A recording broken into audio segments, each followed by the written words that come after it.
سورة یونس ترتیب عثمانی لسم نمبر سورت تے ترتیب نزولی یو پنزوسم نمبر سورت تے نازل دے رست د سورت اسرانا کلمات د دې سورت چې یو زر او 802 دي او حروف د دې سورت چې شپږ زر او 1500 حروف دي. مختصر رابطه سورت توبه سره دا د سورت توبه آخری آیات کې راغی چې حسبی الله لا اله الا هو، یعنی نشته د لایق ته عبادت مگر یو الله دی، نشته د معبود برحق مگر یو الله دی. توحید ذکر شو، توحید معنی الله یو غنل. نو په دغه صورت کې په دغه داوا باندې چې لا اله الا هو په توحید باندې ولس عقلی دلائل بیانیږي. اعوذ بالله من الشیطان الرجیم بسم الله الرحمن الرحیم الف لام را منا والله اعلم بمراده. بس د په معنا او مراد باندې الہ العالمین خپويږي. تلک کې اشاره ده هذه السوره، دا سورت چې د آیاتونه چې کوم دی آیات الكتاب منا آیات القرآن، آیاتونه د قرآن کریم دی. دا سی قرآن کریم الحکیم چې د حکمت نه ډک دی، یا معنا الحکیم چې حاکم دی، د حلال او د حرام بیلول کوي. دا دعوه شو په وحدانیت د قرآن کریم باندې. اول اعتراض کافرانو دا کړو چې په وحدانیت د قرآن کریم باندې چې موږ دا قرآن کریم نه منو. ولې دا وی په یو بشر باندې نازل شوی دی، دا خود فلان کی زوی دی. رب کریم فرمای اکانا ایادا للناس د پاره د خلقو اهل مکه او د پاره عجبا عجیب خبر ده ان اوحینا ای بان اوحینا دا چې وحی وکړه مونږه الی رجل په یو شخص باندې چې محمد صلی الله علیه وسلم دی. دا داسې شخصیت دی چې منهم د دین دی، قریشی دی، عربی دی، هاشمی دی. نو په دې خبره باندې دا تعجب کوي، دا خبر عجیب غني. دا مقصد د وحی څه شو؟ مقصد د وحی دا دی انذر الناس، دا چې ويرو دي خلق لرا په دغه قران کریم باندې. وبشر الذين وزر ورکا هغه کسانو ته امنو چې ایمان راوړل دي په دغه قران کریم باندې چې ان لهم یقینا دی لرا دی مؤمنانو لرا قدم صدق خپش کش دي. رسول الله صلی الله علیه وسلم وهي شفاعتي چې دا زما شفاعت ده چې زبد دي شفاعت کوم. قدم صدق ډېری ترجمه شوی دي. پیغمبر صلی الله علیه وسلم نه چاته پوسوکو قدم صدق نه مراد څه شه ده؟ پیغمبر علیه السلام ورته وهي شفاعتي دا زما شفاعت ده. لکه یو ورځ نبی اکرم صلی الله علیه وسلم فرمایل د چا چې درې بچي وفات شي هغه به د خپل والدینو شفاعت کوي. عائشه رضی الله تعالی عنها عرض کوي کدو وفات شي نو رسول الله صلی الله علیه وسلم ورته فرمایل کدو هم وفات شي نو شفاعت به کوي. عائشه بی عرض کوي ک یو وفات شي نو د خو بچي نو کنه، وای ک یو وفات شي نو شفاعت به کوي، دا یو بم ورته شفاعت کوي. عائشه بی عرض کوي کده چا یو بچي هم مړ نوي دا مبارکه شنډه وا یو بچي نو. نو نبی اکرم صلی الله علیه وسلم مبارک ورته فرمایل څوک چې پیشکش نه لري نو پیشکش زیما نو قدم صدق نه مراد دا پیشکش ده. ان لهم یقینا لپاره قدم صدق خپیشکش دی چې رسول الله صلی الله علیه وسلم هي شفاعتي دا زما شفاعت دی. یا ابن عباس وی قدم صدق اجرا حسنا بما قدموا من اعمالهم دي د بار یو خپل اجر دی هغه چې مخکې خسته اعمال کړي دا غي په بدله کې یا زید بن اسلم سے ویا هو شفاعت الرسول، دا شفاعت دا رسول الله صلی الله علیه وسلم دی قدم صدق. یا عطا سے وی مقام صدق، یو مقام دی دا صدق دا سی لا زوال له چی زوال نشتا غیلرا. او زجاج سے وی قدم صدق مانا درجت عالیت دی مومنانو دا پارا یو درجه عالیه دا اوچت مرتبه دا. خو مرفوع حدیث کی دا رازی چی هی شفاعتی دا زما شفاعت دے ان لهم یقینا دی دا پارا قدم صدق خب پیشکش دے چی رسول اللہ صلی اللہ علیہ وسلم وہی شفاعتی دا زما شفاعت دے عند ربهم پنیز دا رب دی. قال الكافرون گیل دا گیلا اعتراض کی دا کافران. قال الكافرون وی کافران ان هذا ندی دا نبی اکرم صلی اللہ علیہ وسلم لساحر خامخا ساحر دے مبین خکارا. داود اوس په توحید باندې عقلی دلائل دی کنه. اول دلیل دا دے ان ربکم یقینا رب ستاسو چې دی الله دی الذي دا الله غزاد دی خلق السماوات چې د پیدا کړی اسمانونو لرا والارض او زمکی لرا فی 6 ایام پشپگو رزو کې ثم بیا استوا وکړه علی العرش په عرش باندې کما یلیق بشأنه څنګه چې لایق دی د باری تعالی شان سره. یا سفیان ثوری سے ویا قراءته تفسیره قرات د دې آیت تفسیر د تفسیری قرات د تیریږي په والله علم بمراده. یدبر الامر تدبیر د کارونو کې باری تعالی د دنیا کارونه جوړي. ما من شفیع نشته سوک شفاعتگر، ما من شفیع مانا نشته سوک شفاعتگر په ورځ د قیامت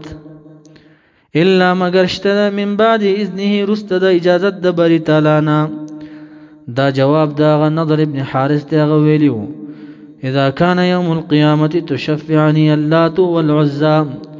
چې کله ورځ د قیامت ما ته شفاعت کوي لات بوت او عزى بوت. آیات راغه ما من شفیع نشته سوک شفاعتگر په ورځ د قیامت الا مگر من بعد اذنه رست د اجازت د باری تعالی نه بیا رسول الله صلی الله علیه وسلم شفاعت کوي. ذالکم الله دغه صفات او خاوند الله علیکم صفات چې د اسمانونو جوړ کړی دي د عرش جوړ کړی دی تدبیر د کارونو کوي. دغه صفات او خاوند څوک دی الله دی ربکم چې رب تاسو دی. نو فعبدوه پس دغه الله عبادت کوي د بوتانو عبادت پرېږ دی. افلا تذکرون یا تاسو پن اخلیا په دلایل د توحید باندې نو پن واخلې کنه کافرانو. دغه سي اسمان څوک جوړول شي عرش څوک جوړول شي د ازمکه دغه مخلوق کې څوک جوړول شي نشي. نو افلا تذکرون آیا تاسو پن اخلې په دغه دلایل د توحید سره بلکې واخلې پند. الیه دی الله ته مرجعکم رجوع تاسو د جميعا په غونډه باندې په مرګ سره. وعد الله وعده کړي بری تعالی ای وعد الله وعده کړي بری تعالی په وعده کولو سره حقا من حقا ثابت د وعده په ثبوت سره چې الله الیه مرجعکم چې دی الله ته رجوع کوي دغه وعده. انه یقینا د الله تبارک وتعالى چې دی یبدأ الخلق اول پیدا کړي مخلوق لره د نطفه یعنی یحییهم جون دی کړي د لره ابتداء ثم یمیتهم بیا مړکې دی لره دی مخلوق لره ثم یعيده بیا اعاده کوي دی مخلوق لره یعنی یحییهم جون دی کوي واپس. ولی بعث بعد الموت ته اشاره ده د قیامت په ورځ جون دی کوي صد پاره د لپاره لیجزی الذین چې بدل ورکړي هغه کسانو ته امنو چې ایمان راوړي دي وعملوا الصالحات او نیک عملونه کړي دي بالقسط معنا بالعدل په عدل سره. والذین وکسان چې کفروا کفر چې کړي دي لهم د لپاره شراب معنا ماون وبدي من حمیم دوبو ګرمونه. حمیم هغه ګرم وبو ته ویل کیږي چې ګرمایش انتها ته رسیدلې وي د لپاره به دغه سي ګرمي وبوي د کافرانو ته. وعذاب عذاب دے علیم دردناک بما په سبب د دې کانو چې ودا کافرن یکفرون کفر به کول په دنیا کې.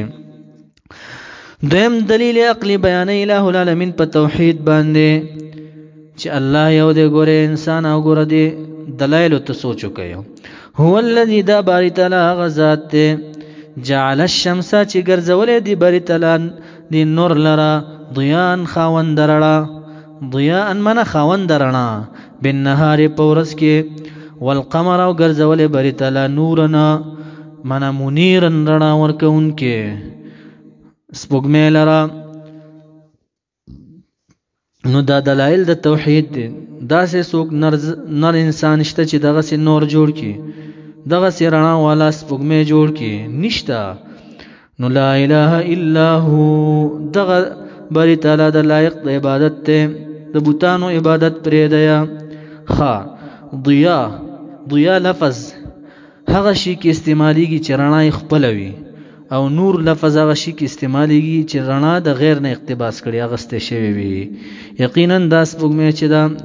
دا د نور نه رڼا اخلي وقدره هو انداز کړي بری تعالی برابر کړي بری تعالی منازل منزلونو کې منازل یعنی دې د پاره چې کم شي بیا زیات شي دا سپوږمۍ کم شي او بیا زیات شي منزل نه مراد د اول شپې نه تر 28 شپې پورې هر شپې ته یو منزل ویل کیږي لتعلموا دې د پاره چې تاسو پیژنئ د سپوږمۍ په ذریعہ عدد السنین شمار د کلونو والحساب معنا حساب د میاشتو د ورځو رب کریم فرمای ما خلق الله ندی پیدا کړی الله تبارک وتعالى ذالک دی نور سپوږمۍ لرا عبثا عبث ندی پیدا کړی بل له حکمت عظیمه بلکې ډیر لري لوی حکمت ته په دې دوانو کې حکمت دا دی وګورئ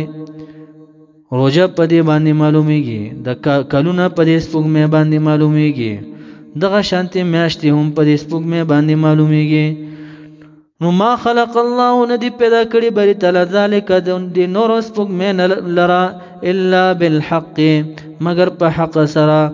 نفصل الآیات الله و تفصیل بیانوم آیاتونه یعنی دلائل د توحید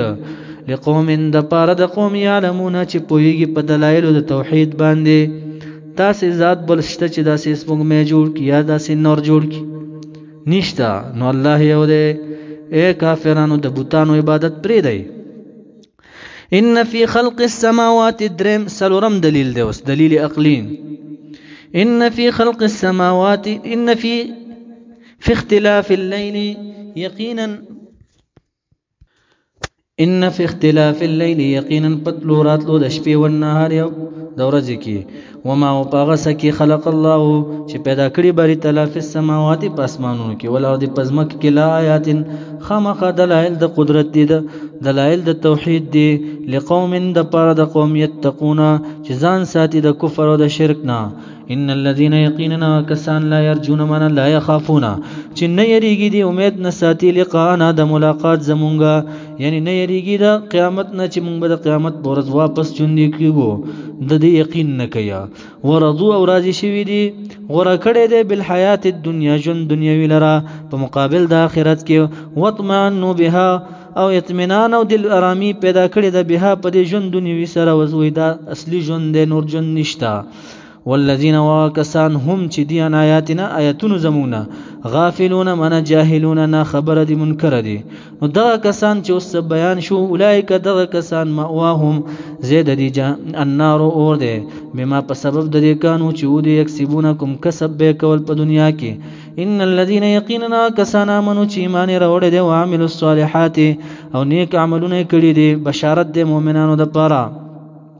يهديهم داخل بکړي دي لره برابر بکړي دي لره ربهم رب د دې الجنه جنت لره بإيمانهم بسبب ایمانهم په سبب د ایمان د دې داسې جنت تجري چې بهيږي من تحتها الانهار لاندې داغینه ولي فی جنات النعیم په جنت دک د نعمتونو کې دعواهم اسحال د جنتیانو بیانې دعواهم منا دعاهم دعا د دې فيها په دې جنت کې ان اشتهو شین کچری او شي زړه وشي نو سبب وي دنیا کې خلق تعالی وي یو خادم راشي لاړ شاغه شی وروړه حال تدا شي نشته خانه چې ان اشتهو شین کې او شي زړه وشي نو دی به وي سبحانك اللهم سبحانك منا پاکی د تعالی یا الله اللهم یا الله نو دغه لفظ چې وي خادمان براشي د چې زړه څه غوښتې وي هغه شی به ورته حاضر کی. وتحیتهم او پیشکشي د دې چې دا فيها په دغه جنت کې چا سره چې ملاقات کوي ملمنو سره سلام سلام بوي یو بل ته سلام اچي. واخر دعواهم واخر دعائهم اخر دعاء د جنتیانو بعد الاكل والشرب رستدا خوراک او د اسخاک نه کله چې ملمانه فارغ شي استړی مشو کې اخر دعاء دادان الحمد لله دا چې ټول ثنا او صفت چې دی لله خاص الله لره رب العالمین چې رب د ټولو مخلوقات دی یعنی ثنا به د رب العالمین ادا کوي په جنت کې.